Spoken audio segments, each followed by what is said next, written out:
but the LFC never winced, nothing. I mean, they were just like, check this out, gang. This is so fucking awesome. And I'm like, all right, this is fucking awesome. And there was a lot of backlash.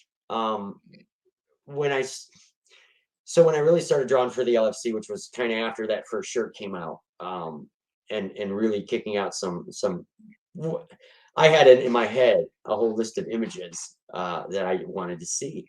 And I'm lucky enough to be able to say that I did those already. I got those ones off my chest. But when I started doing that, like a lot of eyebrows raised privately at me. And then, So let me ask about that, because one of the things is that, and I'm very honest about this, where when I was buying Zenescope books, and I always go back to this, they're bagger art. They raise eyebrows. My mom had questions about it, but then when she saw what I was selling them for, she sort of backed down a little bit, because if you buy something for 20 bucks and you're selling it for 100, it's like, okay, maybe, you're doing something for a reason.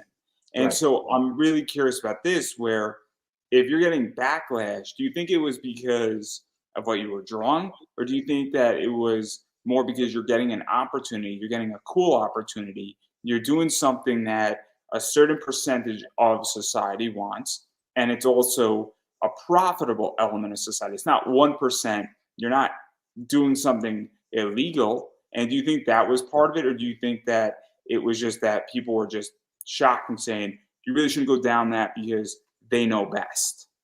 It was a stigma. It's a whole stigma that and I won't say society even in general, because society in general has proven, at least to me personally, where I expected in 5 years I'd have 5 followers on all my social media platforms, that I'm doing something that people will appreciate, which just sends me over the moon. But the backlash was from the sheltered society that I'm unfortunately in the middle of the Midwest, where you have 5 people per square mile, and 4 of those 5 people, wouldn't dare lingerie fighting championships or women athletes on Oh fire. no.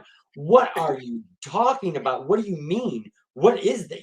And it's just so aghast. But I had a really good customer service job that I lost because I wouldn't stop what I was drawing.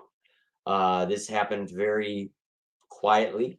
I didn't get on, I never get on social media and blast anybody, or no matter what they do to me. That's just not my gig. But I lost my livelihood and everything because of the content that they didn't like. And this was a job that had nothing to do with my artwork at all. I mean, there was no links at all, but they didn't like it. Somebody somewhere didn't like it and said burn. And so after 7 years of doing something, all of a sudden just me and my drawing table. And I'm like, oh, like, what am I supposed to do now? But I kept going.